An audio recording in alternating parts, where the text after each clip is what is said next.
آپ نے کہا وزیر داخلہ کے بارے میں کہ وہ غلط کہتے ہیں کہ اور وہ ان کی جو سٹیٹمنٹس ہے یا وہ جو ان کی باتیں ہیں وہ آگے آنے والا وقت جو ہے اس کے بارے میں وہ غلط باتیں کرتے ہیں. میں ذرا چاہوں گا اس لیے کہ شازیہ مری صاحب اس پہ کامنٹ کریں.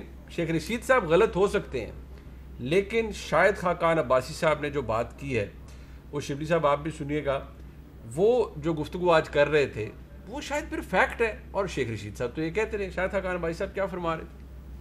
آج اسٹیبلشمنٹ ہاتھ ہٹا دے, یہ حکومت تو برتری لوز کر چکی ہے. جب ان کے پاس چوائسیز ہوتی ہیں تو وہ حکومت کے خلاف بھی ہو سکتے ہیں, حکومت کے ساتھ بھی ہو سکتے ہیں.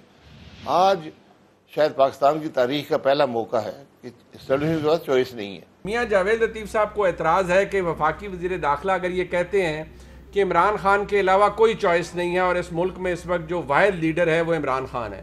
شاہد خاقان عباسی صاحب اس کے اندر یہ کس نے کہا؟ یہ شیخ رشید صاحب کہتے ہیں, ٹائم اینڈ اگین کہتے ہیں, پوری گورنمنٹ کہتی ہے, فواد چودھری صاحب کہتے ہیں. اب شاہد خاقان عباسی صاحب بھی یہ کہتے ہیں کہ اس ملک میں آج کی تاریخ میں کوئی آپشن نہیں ہے. میں سن نہیں پا رہی. جی میری آڈیو آپ کو ٹھیک آ رہی ہے؟ جی there is noise in the background, اس لیے میں سن نہیں پا رہی تھی. اچھا دیکھیں, بات یہ ہے کہ حکومت تو 3 سالوں کا حساب نہیں دے پا رہی. یہ حکومت یہ نہیں بتا پا رہی کہ 3 برسوں میں ان لوگوں نے جو نعرے لگا کر, جو وعدے کر کر, جو تقریریں کر کر لوگوں کو بیوقوف بنایا, اور اس کے بالکل برعکس پاکستان کے حالات ہیں. آپ کسی بھی ڈپارٹمنٹ, کسی بھی شعبے کی کارکردگی کو اٹھا کے دیکھ لیں, آپ کسی بھی سیکٹر کی کارکردگی کو اٹھا کے دیکھ لیں, آج پاکستان کے حالات کیا ہیں. مہنگائی کو اٹھا لیں, بے روزگاری کو اٹھا لیں, قرضوں کو اٹھا لیں, بجٹ کس طریقے کا یہ پیش کرتے ہیں, یہ تمام حقیقتیں ہمارے سامنے ہیں. پیٹرولیم لیوی 610 ارب روپے کی لگ چکی ہے, تیل کی قیمتوں میں اضافہ ہوتا چلا جا رہا ہے, بجلی کے بلوں میں اضافہ ہو رہا ہے, لوڈ شیڈنگ پورے پاکستان میں ہو رہی ہے. اور حکومت, یہ میں تو کہتی ہوں کہ چلیں اپنی تعریف کرنی ایک بات ہے, لیکن جو گراؤنڈ ریالٹی ہے اس کا اعتراف قریب بھی نہیں آتے کرنے کو, اور پھر بھی کہتے ہیں کہ ہم بڑے پاپولر ہیں, ہم اتنے برس اور حکومت کریں گے, اتنے الیکشن اور جیتیں گے. یہ تو ایک پاکستان کا جنرل مشرف بھی کہا کرتا تھا کہ پتہ نہیں کتنے برس وہ اور وردی میں صدر رہے گا, یا اس کے جو حامی تھے یا اس کے جو ہم نوا تھے وہ یہی کہا کرتے تھے کہ ہم 10 برس بھی اس آدمی کو وردی میں صدر بنا کے رکھیں. مشرف صاحب کے وقت میں کہا جاتا تھا, بٹ فیکٹ ریمینز آج حکومت یہ کہتی ہے, پاکستان کی سب سے بڑی اپوزیشن پارٹی کے سینئر وائس پریزیڈنٹ یہ بات کہتے ہیں. کیا یہ بات آپ کو بھی اپیل کرتی ہے کہ ہاں یار ملک کے اندر حالات ایسے ہیں, there is no other choice, Imran Khan is the leader, because اب تو شاہد خاقان عباسی صاحب چلیں سرکاسٹک ہو رہے ہوں گے, but I don't think he was sarcastic, وہ یہ بات اکنالج کر رہے ہیں. گورنمنٹ تو کہتی ہے they will say it, but کیا آپ بحیثیت پاکستان پیپلز پارٹی کے ایک ممبر نیشنل اسمبلی بھی اس سے اگری کرتی ہیں یا نہیں؟ آپ سمجھتی ہیں نہیں یہ کسی خام خیالی میں ہیں سارے؟ جی بالکل نہیں, جی بالکل نہیں. نہ میں اگری کرتی ہوں, نہ آج پاکستان کی عوام اگری کرتی ہے, نہ آج پاکستان کے وہ لوگ جو پریشان ہیں, جو مہنگائی کے بوجھ تلے دب چکے ہیں, جو بے روزگاری کا بوجھ نہیں اٹھا پا رہے, جو لوڈ شیڈنگ کے اندھیروں میں ہیں, جو گیس کی لوڈ شیڈنگ کو روز برداشت کر رہے ہیں, جو دشواری اور لاچاری کا اظہار کر رہے ہیں. کوئی اس ملک میں آج تو وہ لوگ جنہوں نے ان کو ووٹ دیے وہ بھی ان کے ساتھ نہیں کھڑے ہیں. ہاں چند وزراء جو ہیں وہ ان کی تعریفیں کرتے ہیں, 1 درجن پریس کانفرنس روز کرتے ہیں. اگر شاہد خاقان عباسی صاحب نے کوئی بیان دیا ہے تو نون لیگ اس کی وضاحت کرے, میں اس کی وضاحت نہیں کروں گی. لیکن میری نظر میں Imran Khan is not in real terms the elected prime minister, کیونکہ انہوں نے کوئی ایسا کام نہیں کیا جو elected شخص کو کرنا چاہیے یا جس کا ادراک اس کو ہونا چاہیے. اچھا مجھے یہ بتائیے, شاہد خاقان عباسی صاحب نے یہ کہا کہ اسٹیبلشمنٹ کے پاس کوئی چوائس نہیں ہے عمران خان صاحب کے خلاف کے علاوہ, اور ہم چوائس بننا نہیں چاہتے. کیا پیپلز پارٹی بھی یہی سوچتی ہے کہ بھئی ہم چوائس بننا نہیں چاہتے؟ کیونکہ شاہد خاقان عباسی صاحب نے تو کہہ دیا ہے.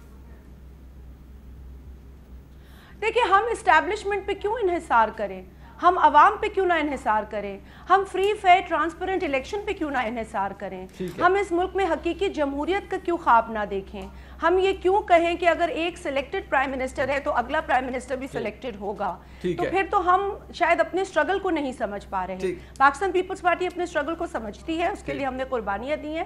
آج وہ دن ہے جہاں سے ہماری قربانیوں کا آغاز ہوا, ہم نے لاشیں اٹھائی, ہم نے جیلیں دیکھی, ہمارے بزرگوں نے, کارکنان نے کوڑے کھائے, اور آج ہم یہاں پہنچے ہیں. لیکن Let me bring it back to the studios. ٹھیک ہے, میں ذرا گورنمنٹ کا رسپانس لے لوں اس کے اوپر. شبلی صاحب, یہ آپ کے ساتھ نا وہ allow me to say یہ ایک ایسی چیز ہے جو شاید انیکسٹریکیبل ہوتی جا رہی ہے وقت کے ساتھ ساتھ. یہ بار بار آپ کو کہتے ہیں وہ جی آپ تو اسٹیبلشمنٹ کی سپورٹ کے ساتھ, پاکستان کے مقتدر حلقوں کی سپورٹ کے ساتھ اس حکومت میں کھڑے ہیں, اور آج تو شاید حقانہ بھائی صاحب نے بھی کہہ دیا کہ جدھر ہاتھ ہٹ جائے تو بس آپ تو فارغ ہیں, آپ کی گورنمنٹ. یہ جی ناچ نہ جانے آنگن ٹیڑھا, ان کو پتہ ہے کہ انگور کھٹے ہیں یا انگور کھٹے ہیں, کوئی بھی مثال وہ ساری ان پہ اپلائی ہوتی ہیں. وہ جاوید لطیف صاحب کو بھی پتہ ہے کہ کون سی مثالیں عائد ہوتی ہیں. بات یہ ہے کہ جی دیکھیں, اپوزیشن کا جو پچھلے دور سے جب سے ہم حکومت میں آئے ہیں, وہ بنیادی طور پہ کیا تھا کہ ایک طرف پرائم منسٹر عمران خان ہے, دوسری طرف باقی اپوزیشن ہے.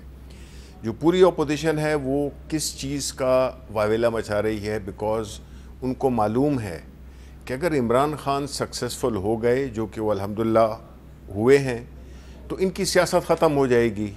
ان کی سیاست کیا تھی؟ ان کی سیاست تھی کہ کاروباری پرائم منسٹر, وزراء کاروباری, جتنے بھی, چاہے وہ پیپلز پارٹی ہو چاہے وہ پاکستان مسلم لیگ نون ہو, انہوں نے آپس میں باریاں رکھی ہوئی تھیں.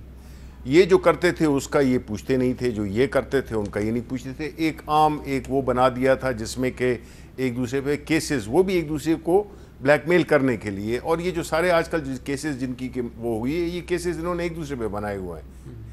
دوسری بات کہ جب یہ دیکھتے ہیں کہ اگر عمران خان کامیاب ہو گیا تو ان کی سیاست ختم, کیونکہ دیکھیں یہ وہ اس سیاست کو ریپرزینٹ کرتے ہیں جس میں کہ آپ لوگوں کو خرید و فروخت, لوگوں کے ناجائز خاص حلقے کے, یہ نہیں ہے کہ سارے پاکستان کے اگر ایسے ہوتے تو ان کو اوور ویلمنگ میجورٹی ملتی, ان کو ووٹ بھی پڑتے.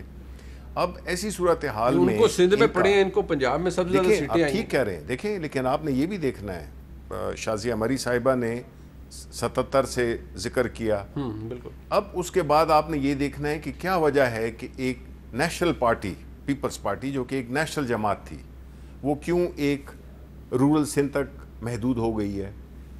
یہ جو تھے یہ کیوں 2/3 میجورٹی کس زمانے میں انہوں نے لی. کیا انہوں نے اس ملک کے آئین قانون جن کا کہ ذکر ابھی یہ بار بار کرتے ہیں اس کو انہوں نے کیا, ملک کے عوام کے لیے کیا کیا. تو دو پارٹیز ان کے ساتھ بھی 2002 میں دیکھیں they were reduced to میرے خیال ہے 15-20 سیٹوں پہ یہ آگے تھے. پیپلز پارٹی کے ساتھ بھی یہ ہوا, تو پارٹیز کے ساتھ تو یہ ہوتا ہے.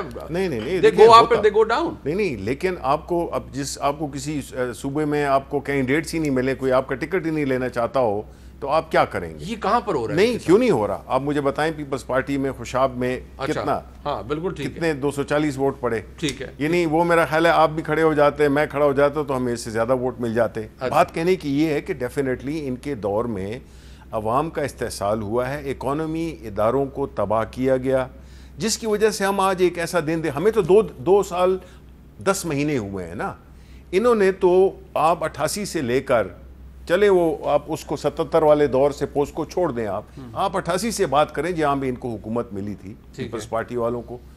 ان کے بعد 92 میں ان کو ملی, 96 میں, 94 میں, یہ سب حکومتیں انہوں نے کی. اگر آپ جمع کریں تو 30-35 سال کا ایک عرصہ ہے جس میں انہوں نے اس ملک میں حکمرانی کی. بٹ آپ یہ بات, یہ تاثر زائل کرنے میں کیوں ناکام ہے 2 سال 10 مہینے گزرنے کے بعد بھی, کہ آپ مقتدر حلقوں کی مدد کے بغیر حکومت نہیں چلا سکتے, آپ کی حکومت قائم ہی نہیں رہ سکتی؟ دیکھیں, یہ تو انہوں نے کچھ تو کہنا ہے نا, انہوں نے کیا یہ کہنا ہے کہ یہ لوگ برے ہیں. وہ آپ کو پہلے دن سے سلیکٹڈ کہتے ہیں, ٹھیک ہے, وہ ان کا اوپینین ہے, وہ کہتے ہیں اچھا مانتے ہیں, ٹھیک ہے. اچھا ایک سیکنڈ کے لیے آپ مجھے یہ بتائیں کہ جب یہ بات ہوتی ہے تو بات کہاں پہ آ گئی کہ جی الیکشن میں آپ انہیں ڈیر کر کے کہا کریں کہ بھئی ہم اپنے زور بازو پر کھڑے ہیں. ہم کھڑے ہیں, لیکن مجھے یہ بتائیں, یہ سب کھڑے ہیں. وہ دیکھیں میری بات سنیں منیب, ایک بات, یہ کہتے ہیں کہ الیکشنز میں دھاندلی ہوئی ہے.